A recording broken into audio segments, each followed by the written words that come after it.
That's nice of you, because we had a bunch of likes on the other stream, but something went just wrong with it.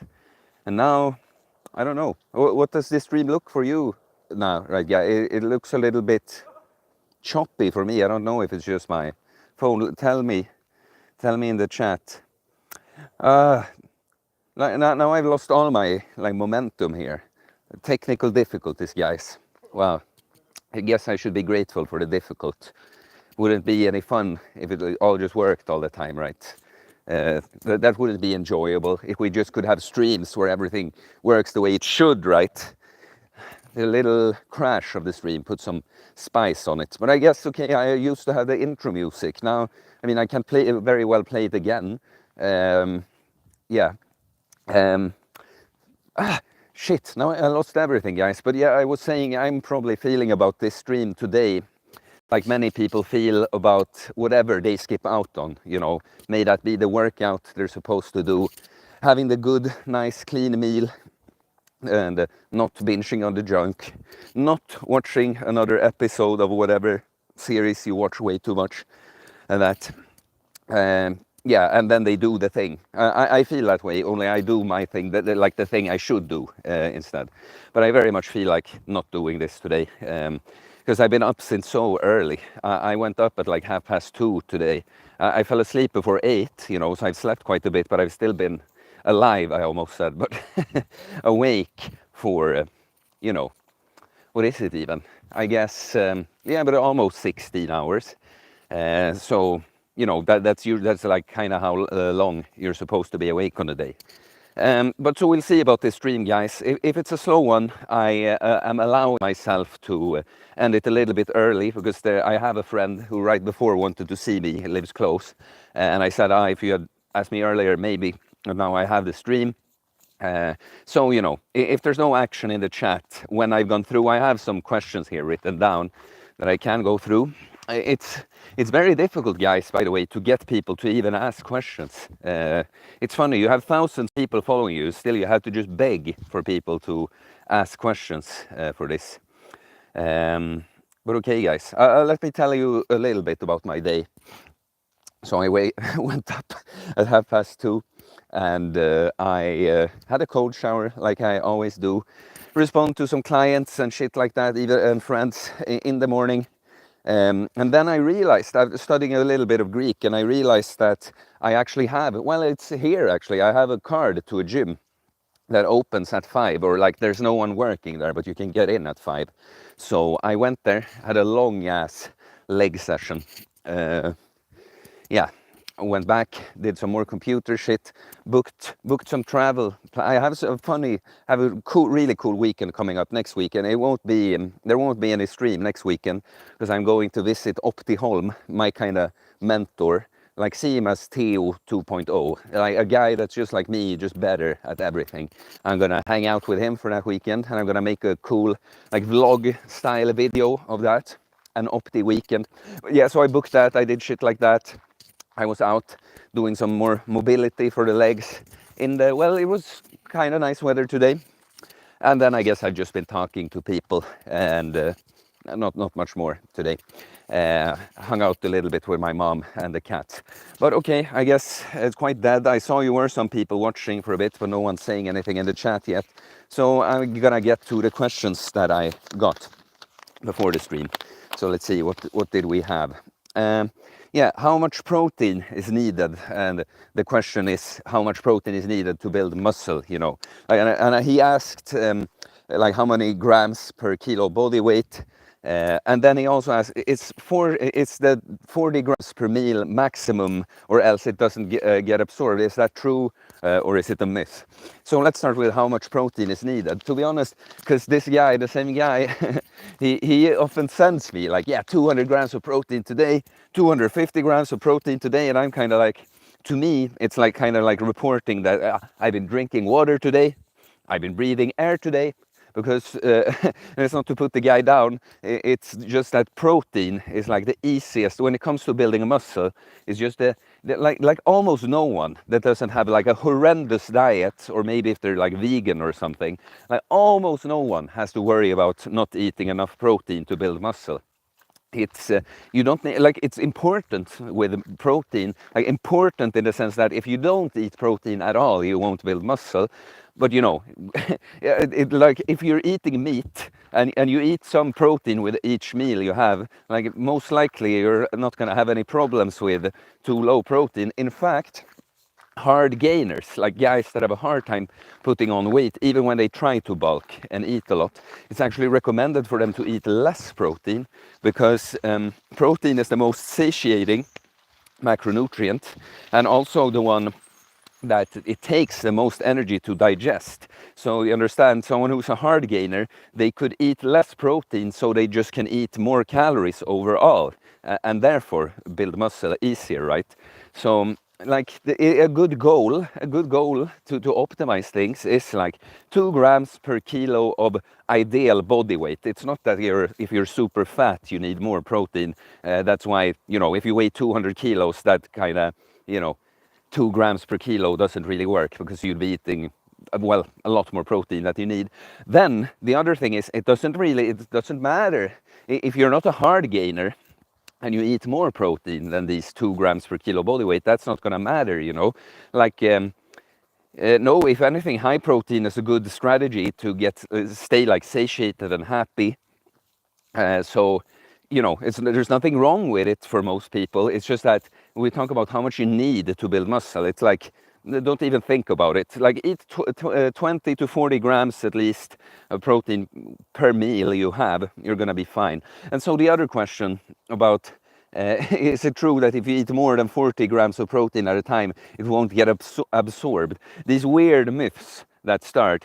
Like, you say GM, duality, do you mean good morning? Well, maybe it's morning for you, but I say good morning when I go out and record my videos, because I record it in the morning, but then I put it out when it's not morning for me anymore, but it's morning in the States. But good morning to you. But it's a funny myth, this, like, it won't get absorbed. Like, it's a bullshit.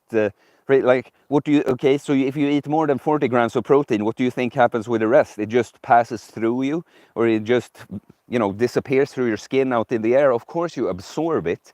Then it's like, you know, do you really need to eat more than 40 grams per meal? Like, the answer would be no, but you will still absorb it. It's just that if you can't use it to build muscle, you will convert it into glycogen instead, you know.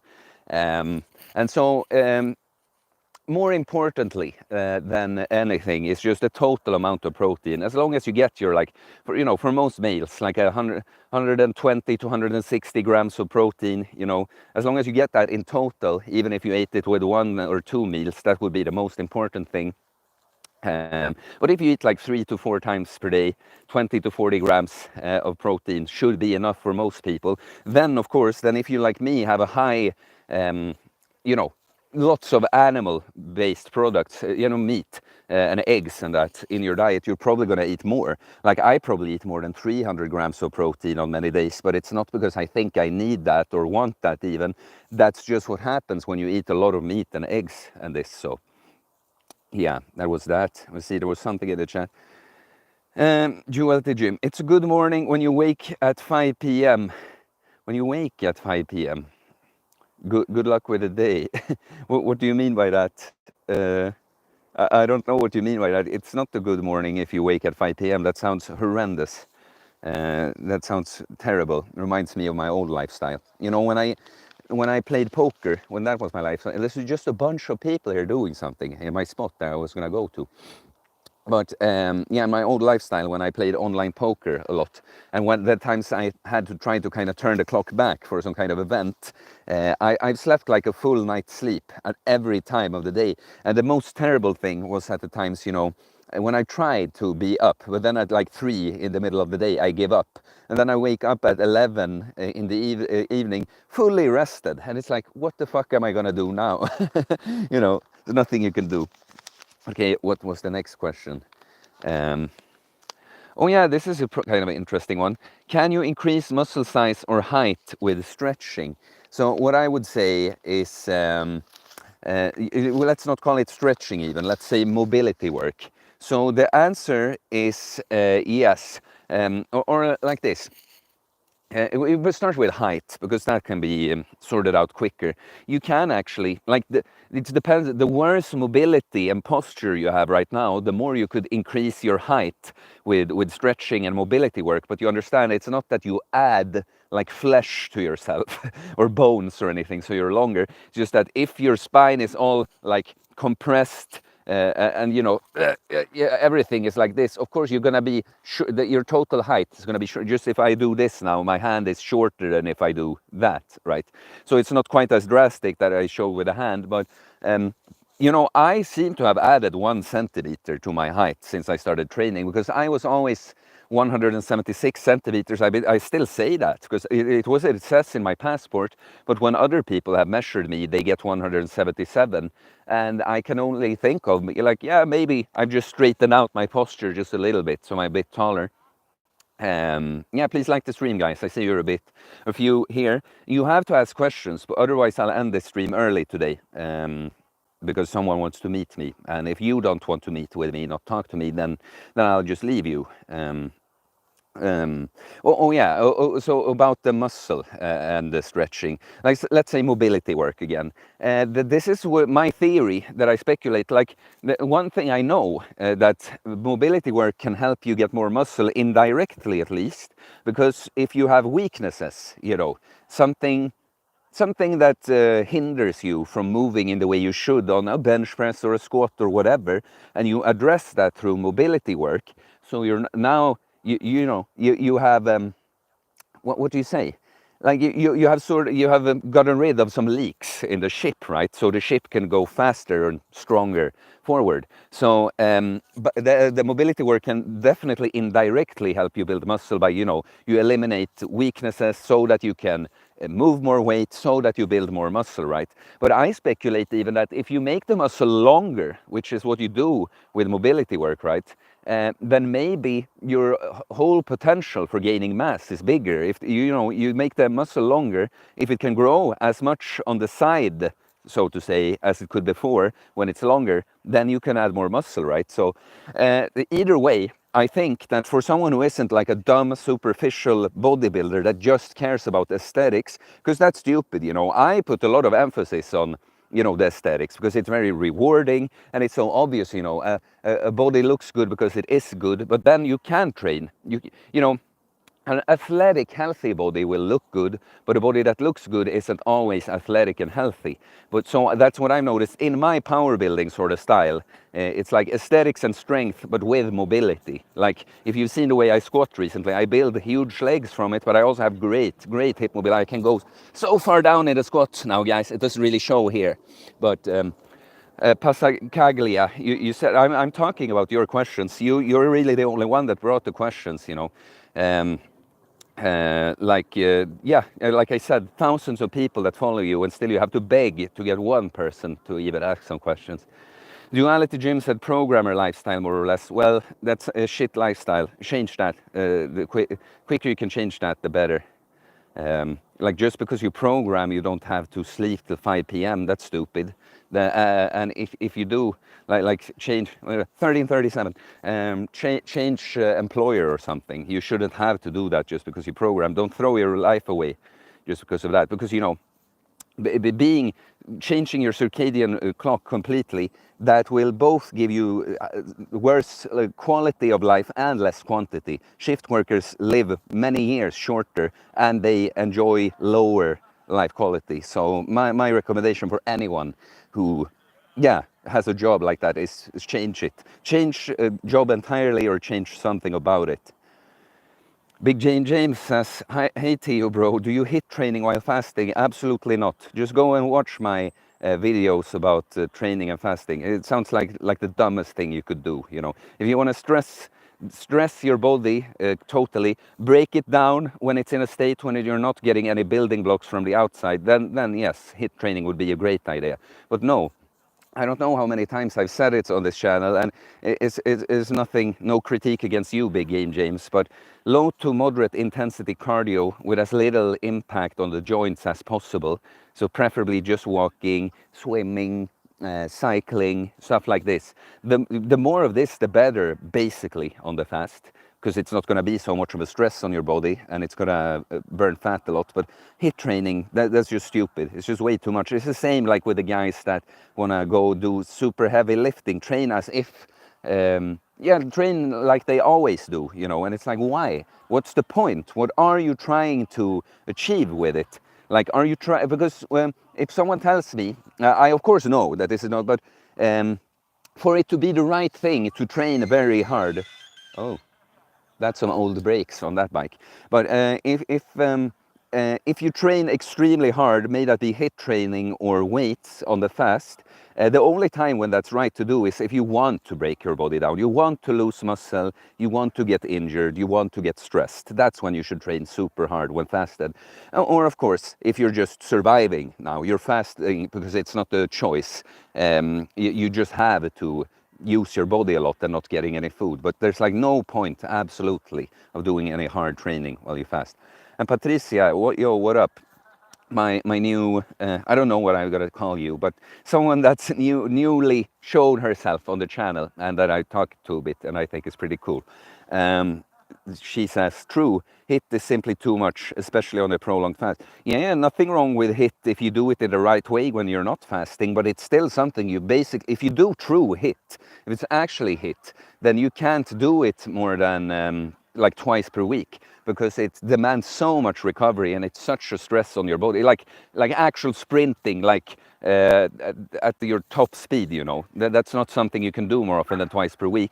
And lots of stuff that gets called HIIT cardio and stuff isn't really HIIT, right? Just some kind of circuits that I will make you know, but HIIT cardio that's really like max effort for short bursts of time. Patricia from Poland too, just like Passacaglia here. Cool. I have a lot of Polish people following me. When I posted a story when I poured out the Polish beer on Instagram, like immediately 3 Polish people responded, and then later a few others too. It's kind of funny. Okay, Passacaglia, I have a question here in the chat. In The Apprentice, what was in day 3? Like, you want me to remember that now? This program is written down. There's a PDF of it. You can literally go to the channel, search The Apprentice. In the description, there's a Google Doc. But if I try to think what I think was in the 3rd day, the full body day, it's probably a deadlift, 3 sets of 5, Bulgarian split squat, 3 sets of 8. I think there's a bench press and barbell row, and probably a shoulder press, overhead press, and something. Yeah, something like this. Might be the wide grip seal row in this one. I can't remember now. Like, because I know my structure of a program like that. I actually have some clients on the versions of the Apprentice program. That's what you got to understand too. Training programs shouldn't be like set in stone, like exactly these exercises with exactly these sets and reps. Like, no, the Apprentice that I made, that's an outline, but it's like different exercise slots. It's like, think, you know, the vertical pressing slot, the horizontal pressing slot, etc. Who said that? Raw carrot. Oh, that's funny. I just want to see what someone said. Can I please? These questions sometimes people ask me, guys. Like, you know, like it's not no one on the stream now, someone on Instagram, but you get so fucking tired of yourself responding to the same questions over and over and over. and many questions, if people just went and looked at your content, you know, but people, they don't have any patience. It's like, no, just tell me. Just tell me. I know you've already said it a billion times in the videos, but you tell me. You take your time and tell me. And of course, it makes sense sometimes, but you know, with certain questions, it's kind of like, really? Do you know how often someone has texted me and been like, what's the best way to fast to lose weight? And it's kind of like, go fuck yourself. Like, you want me to, without telling me anything more, you just want me to go on a speech here and talk about the best way generally to fast lose weight, you know. And I always have to teach these people to be fucking decent people. And most people get it when I explain it, but yeah, okay. Lots of, I should have put the notifications away because I'm getting a little bit bombarded now. Okay, I had more questions here. Okay, so Passacaglia here again in the chat. Yes, is your current progression scheme the best, basically? So I'll hide the chat for a bit. I see you have more, but I get too distracted. Um, so he basically asked if my current way of progressing in the gym is better than what I've done before. And the thing is, I do pretty much exactly the same thing as I always done in terms of progression. Like the only thing I feel like you have to do is understanding I need to be progressing somehow. I need to be challenging myself more somehow. Somehow, over time, what I'm doing has to become more and more and more demanding for me, or else nothing happens, right? This is the surprising thing, that so many people kind of go and do the same thing over and over at the gym. It's like nothing's happening. Like, why would it? Like, you're telling your body, like, we're doing the same thing always. We don't really need to adapt. So the thing, that's the main thing. Just know that you need to progress like that. But then, you know, I set like loose goals like that. Like sometimes I will actually do like a 5x5 on a big compound like squat or bench or something, and then I will always start out like slightly lower than I know I could do it, so I give myself room to add the minimum for a while. And then I might, like, this is exactly how I did it with the incline bench, for instance, when I was bulking at the start of the year. I started out at, I don't remember exact weight now, but somewhere I knew that I can do 5x5 immediately. And then I think it was at 77.5 kilos. Then I pushed it all the way to 90 kilos. I could just do this, just add 2.5 kilos each workout. Then when I came to 92.5, I immediately could not do 5 reps even on the first set. So that's when I dialed it back. I went down to like 80 or something, or 85, I can't remember now. But I started doing past reps because I was doing touch and go reps before. Right? And now I managed to get to 90 kilos with past reps again, progressing like that. See, now I had gotten the old 5x5, but with a new, more difficult form. And then from that point, you know, I need to take away the notifications. Oh my God. And so I've always had stuff like this, and I've had like 3x6, 3 sets of 6 is one I like too a lot. Do kind of the same, you know.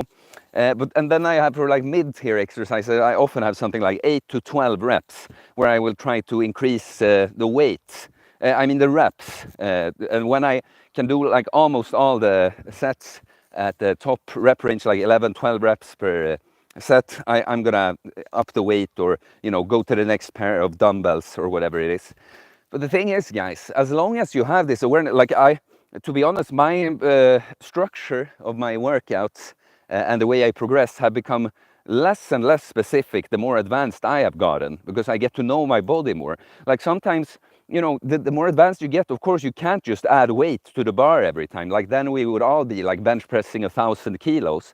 But so you just start doing little things, little tweaks. Like I've had the same weights on, like the squat, for instance. Like I basically got a lot stronger on the squat this summer, doing basically the same weight all the time, because I just did stricter and stricter form, and I got better and better mobility. So the range of motion was longer and longer. You see, I progressed. It was just not as straightforward as just putting weight on the bar. So that's kind of my thing with progression. I have with clients, I will explain kind of my way of thinking like this. How I think for like the main compounds and more mid-tier exercises and isolations. There's the kind of 3, you know, types, the 3 tiers of exercises. I explain kind of how I think about it, but then it's more that we have a dialogue about it, and I tell them, you know, like maybe try this next time. Have you thought about doing it this way next time? We just make some kind of progression happen. This is what I do with myself now. It's kind of the same like with the training program I always write it out, all the exercises I have in mind, but then there's like 30%. I know I'm going to improvise 30% of the time or something, because sometimes, you know, I just feel like doing something else. I feel I'm strong today. I'm explosive, you know. Oh, today I'm not that strong. Oh, this exercise will suit me better today, la-di-da. And then you write it down. The point is, you don't even have to write it down. I write it down, and then I kind of never have to look at it. I just remember then, you know. But do you see, guys, you just have to keep track of what you're doing, and somehow there's so many ways. Just progress in weight, reps, stricter form, volume, more sets. So many ways you can do it. And maybe I should do a standalone video on this, actually. But you asked something more. Okay. More guys coming in, please like. Maybe support me with a super chat. I'd appreciate that. Please ask more questions. Passacaglia. Okay, another one. Bro Science. Different rep ranges for cut versus bulk. Theo's opinion. Yeah, he says he tries to help out for the stream. Well, thanks. I appreciate that, buddy. You're setting a good example for other people in the chat. Just so you know, guys, you should be more like David here. But okay, no, I don't really think different rep ranges for cut versus bulk. It's stupid. You should train the same way. You should try to train the same way. Then, of course, you won't be able to progress as much or even at all when you're cutting, depending on, you know, your current level of leanness, how advanced you are with the lifts and stuff.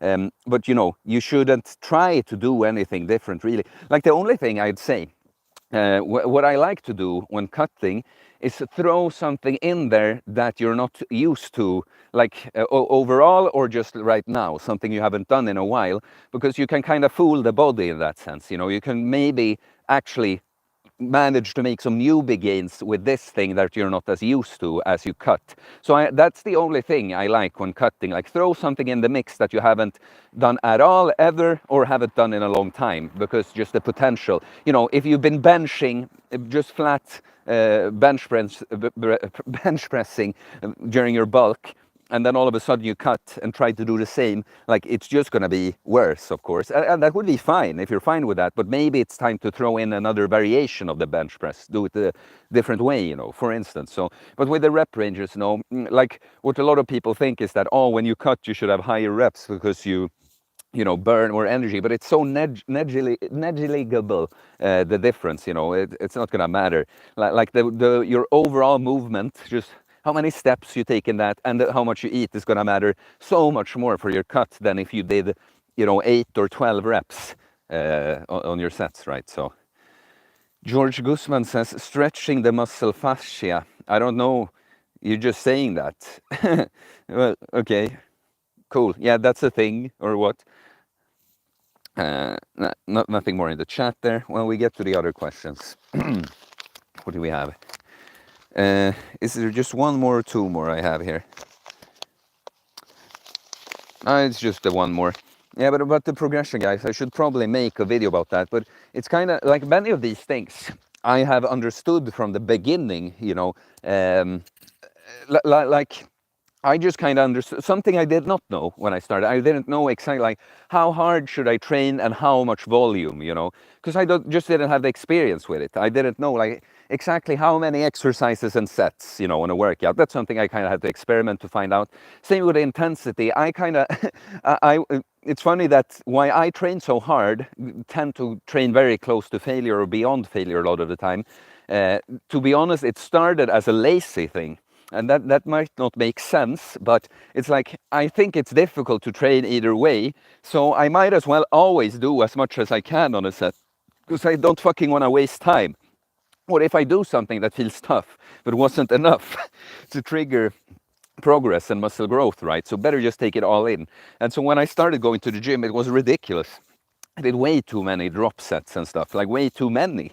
But so I had to learn that. But what I have understood from the beginning is you have to progress. You have to progressively overload, and that it can look in many different ways. The body doesn't really know if you know, add weight to the bar or if it's something else making it heavier, because you're putting yourself in a weaker position, you stand differently when you squat, or you're moving slower or whatever, you know. The body doesn't really know. It just knows if you're making it more difficult than before or not. And this is the thing.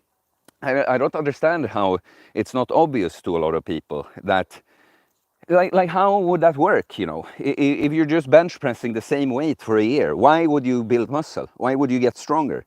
You're just telling your body like, yeah, not challenging you in any new way. You don't have to adapt. We're doing the same thing.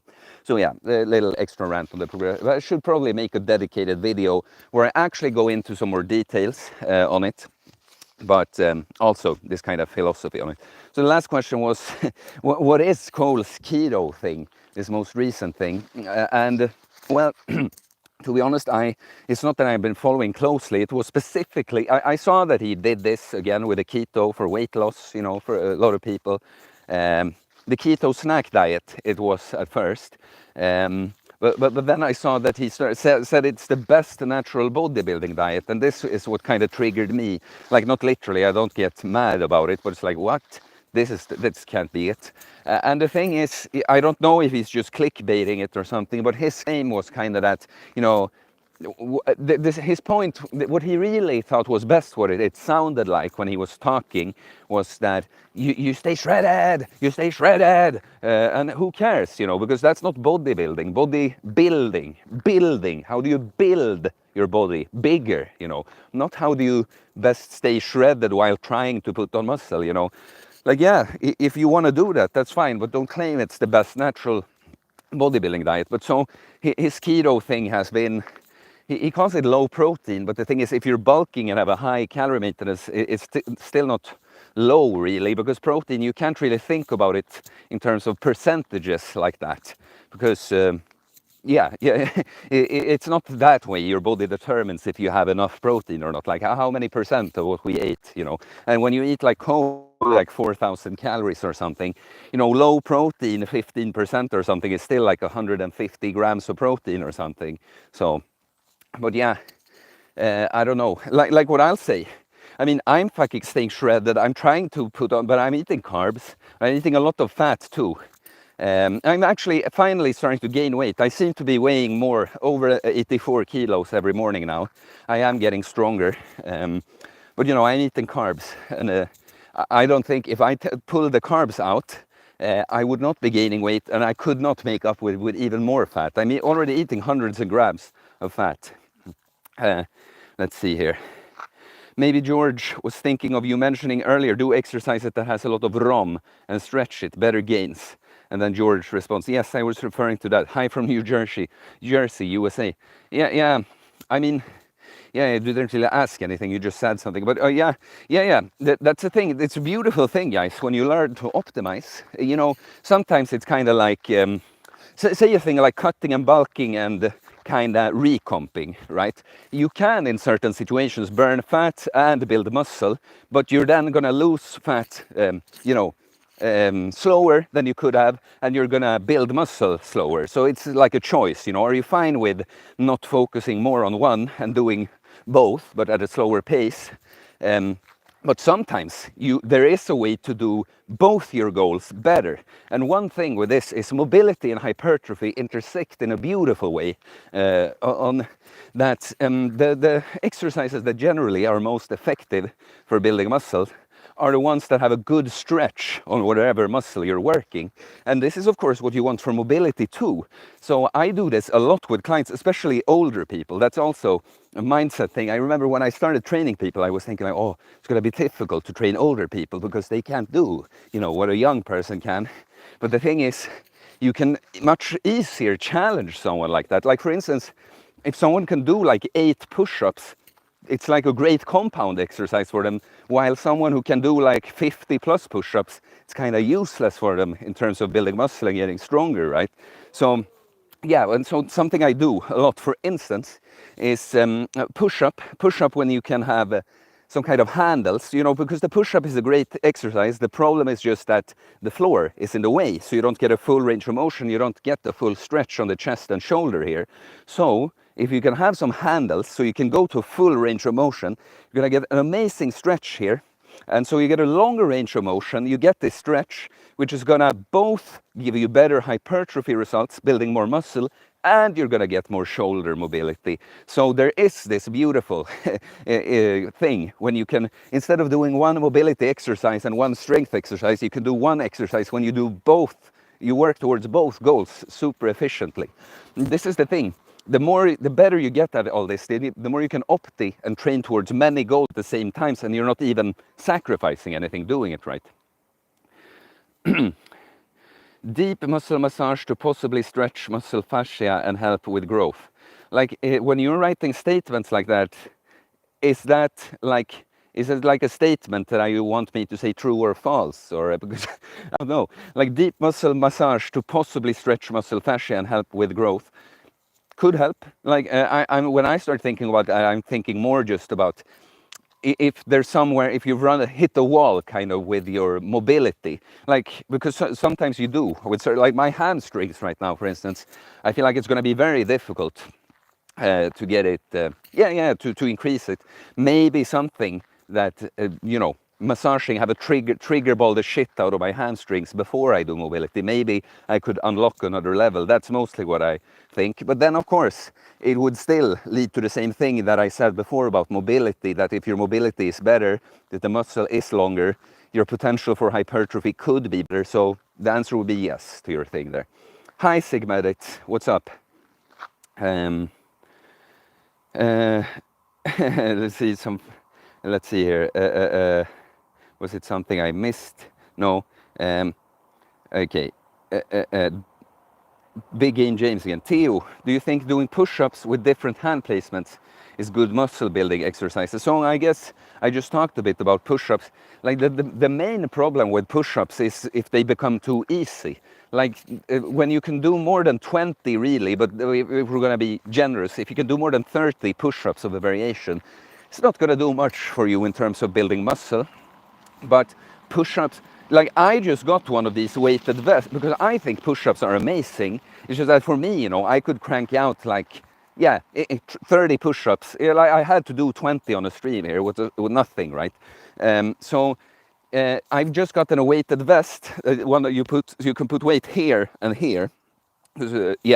So my plan with this is to do ring push-ups with it, and just with handles, parallettes, and put like 60 kilos plus on this, and then it's going to be an amazing exercise for me to do like 6 to 12 reps with to begin with or something. I've tried this before, so I think push-ups are great, but you talk about different hand placements and all. Like different hand placements are not going to make up for the fact that you're, if you can do more than 30 reps, it's not going to help that you switch your hands around. So that's my answer. The push-up is great, but you got to keep it in the hypertrophy range, which is, you can build muscle doing 5 reps if it's heavy and that's close to failure, or 20 if that's close to failure. But basically not more than 20-ish, like basically, So that would be the rule. If you can make a push-up be so tough that you can't do more than 20 reps, it's going to be a great muscle building exercise. Okay. So we have Dawn says, how long did it take for your old friends to stop harassing you with drinking and smoking? I mean, harassing me. I mean, I think I cut myself off from a lot of people a lot, but I mean, you take family and stuff, it still happens. Yeah, like I even if I tell people that, trust me, I'm not sitting here scared to ask for a drink. You can assume always that I don't want one, and I will tell you if I want one. And I still get the question, of course, and getting the question once is fine, but when you get it the second time, it's kind of like, but come on, then I get harassed. So it's hard to remember now. I never really felt harassed about it either. Like, I had reached such a higher, like I saw so clearly for myself how much better I was feeling and doing when I quit all of this.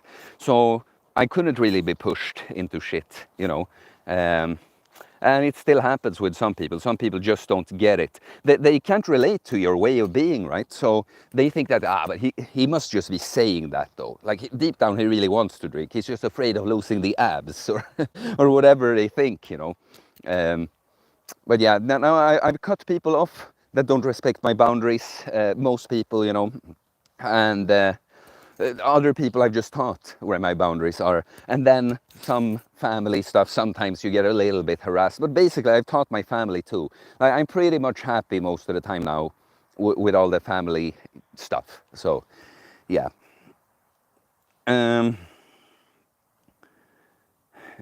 What's up, my brother? I'm fine, Sigma Ditze. Well, I'm fine. I did not really feel like having this stream as I started. Now we're getting a little thing going here, and I get happier talking to you guys. So, passa caglia. Guessing that you're in the gym, G, and texted a bit fast maybe, but nice we solved it out. G. Yeah, he's talking about George Guzman, maybe.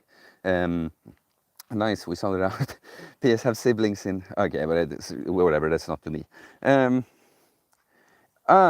Yeah, George Guzman was grinding the weights in the garage right now. Lol, yeah, so yes, you're right. Oh, well, that's awesome. Smash it, my man. What are you doing? Tell me what you're training. Big Game James, what's your opinion on dips? Amazing exercise. I love weighted chin-ups and dips. I feel like you should watch more of my videos, Big Game James, because you ask a lot of questions that I've talked about. Like in my apprentice program, on the upper workout, the weighted chin-up and weighted dips are like the two main, the compounds. I love, you know, because this is sometimes, you know, a lot of people, for some reason, they tend to identify, I'm a calisthenics guy, I'm a weight guy, etc., you know, and I'm a do whatever the fuck I think is best kind of guy, you know, so all the things can be part of my toolbox. So weighted calisthenics I love. They are, of course, even than some free weighted exercises, a bit more demanding on your core and such. Like the weighted chin-up, I'll say this, the weighted chin-up can't really be replaced by any machine or anything, you know, it's unique like that. The dips, you could do like bench pressing, decline bench pressing and get kind of the same effect, but I love them both. Yeah, I do dips and chin-ups weighted every week.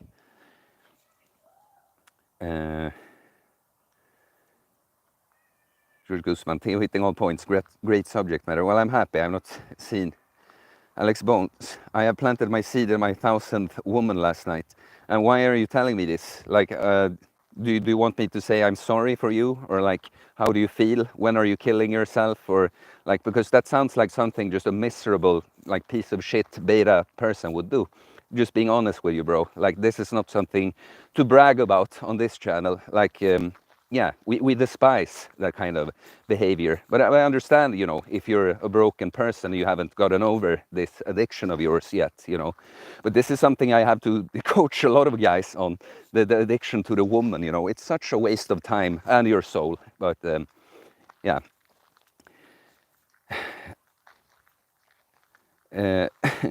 I'm in TO country. Yeah, you are.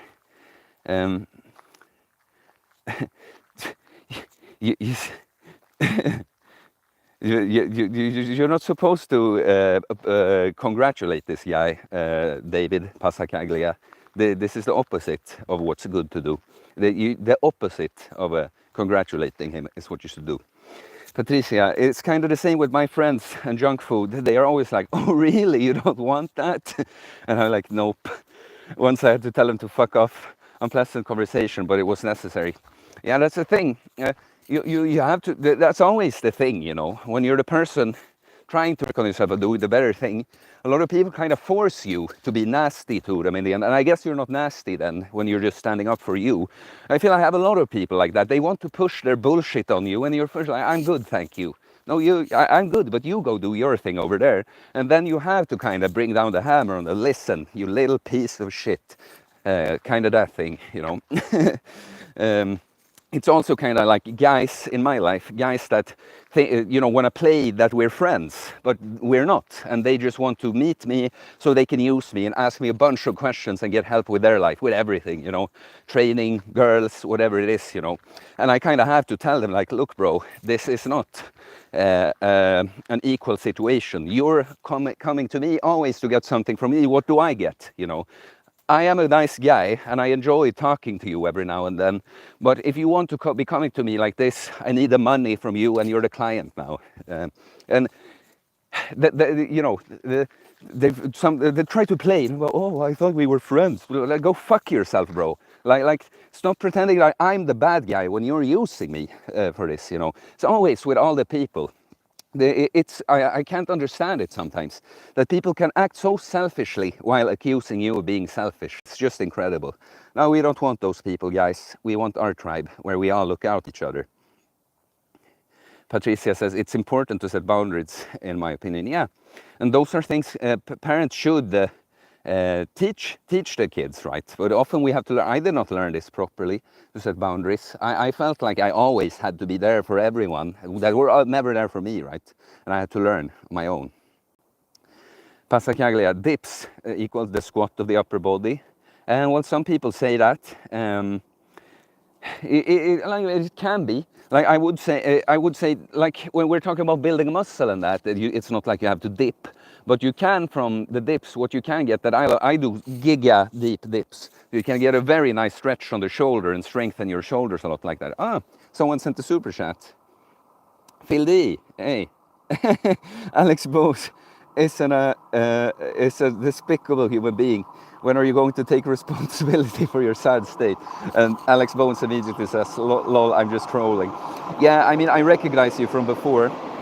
I just, I don't know if you actually fucked your 1,000th woman yesterday or not, but you know, I talk to everyone like this. Like, it's like I have clients that we both agree that they have a degenerate behavior with women, but they are not over it yet. So I don't, you see, I will say my opinion about the thing, but I don't judge people. That's the thing that people, I saw a meme, or not meme, but a post recently that I think it fit me well in a sense that, what was it said? Like people are so used to most people being phony and unclear that clear, direct communication seems aggressive to them. And this is what I feel like's happened with me a lot, because I speak my mind, I speak with passion, I'm alone with a camera, I kind of had to turn it up. I talk in a different way if I'm actually talking to one person about them, and it's me and them, right? But people think I'm aggressive or mad just because I'm actually expressing myself and not spending like half a minute kissing the person's ass and be like, yeah, maybe. No, I tell my opinion, you know. But then I love you, all of you guys. And I love the guys that can take it. This is the kind of, I want to be called out on my shit too. I don't want people to just kiss my ass and be like, yeah, Theo, your bad habits are fine. Yeah, that behavior of yours, that's, you know, blah, blah, blah. Just, we tell each other. It's like, do you want, is it kind just because it's uncomfortable to you to you know, to not tell someone? It's a bit uncomfortable to point out that they have snot in their nose. So is it then kind not to tell them that and let them go around and make a fool of themselves? Or is the nice thing to do to say, you know, blow your fucking nose? It's this kind of thing, right? A lot of people, they confuse with being nice what feels nice. It's not the same thing. But thank you, Phil D, for the super chat either way. And Alex Bones, I appreciate you, man. But please let me know if that was true or not, what you said. Because I know you're not very serious either way. But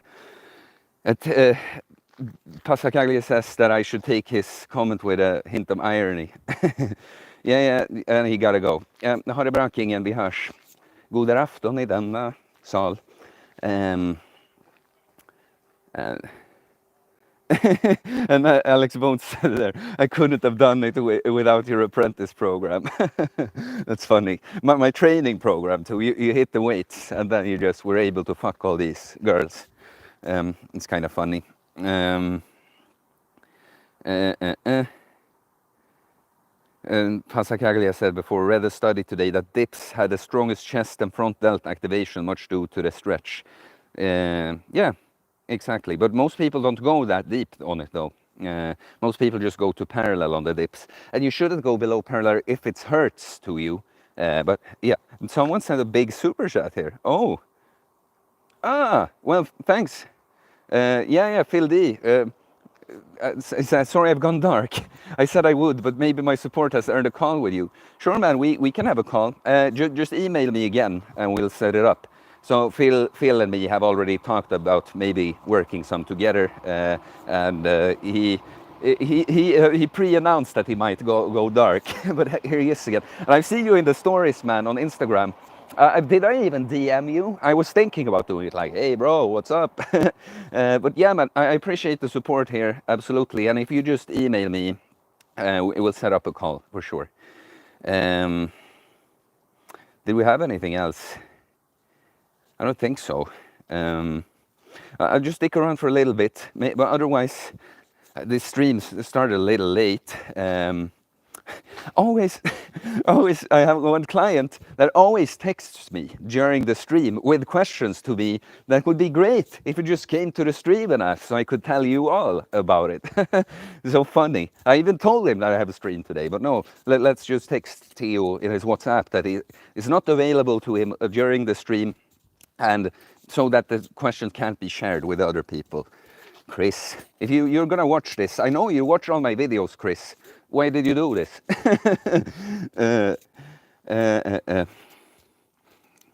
And I say his name, by the way, because I know he's fine with it.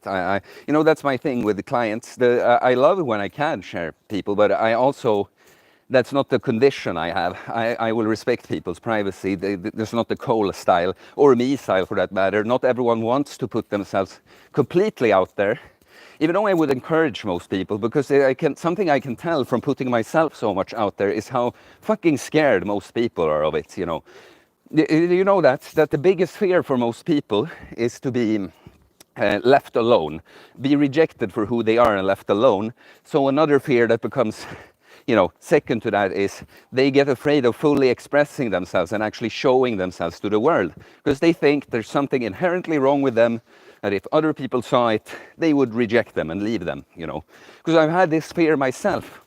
And I've just noticed that no, just the crap people that were never for you will leave you. That's great. You get rid of the wrong people when you express yourself authentically, and you attract all your people. You know, that's why I now have many new good friends instead, and I scared off people that I don't want to be with anyway. You know, so just think about that, guys. Maybe express yourself more authentically. Take the chance. Okay, no one has said anything more, so I just say again, because I see it, thanks again for the super chats, Phil D. You gave me a nice hourly pay here for the stream, you alone, so I'm very much appreciative for that. Email me and we'll set up that call, and we'll see if we want to do full-on coaching after that. But yeah, thank you for this time, guys. I was a bit... I did not really feel like doing this, but then it was good activity in the chat and all. So I got in a better mood. So thank you for that, guys. And yeah, thanks again, Phil D. Speak to you soon. Yeah, have a lovely rest of your weekend, guys. And actually tomorrow, I'll say this the last thing. I've gone back to putting out videos a little bit less often, but tomorrow I will put out another podcast that I had with Sim, but on Instagram. It's like an hour long about the nervous system, fear, and anti-fragility. Stress resistance. Good stuff, guys. Don't miss it. Okay. Thank you for today. I will see you later. Oh, George Guzman just said, full body, nothing fancy, straight barbells and a couple of dumbbells, all adjustable. Well, that sounds good. The basics are the best. That's really the meat and potatoes. Then maybe you would like, you know, some other gym stuff, but you can really get most shit done with that. Okay, guys. Thank you for today. I'll see you later. Peace.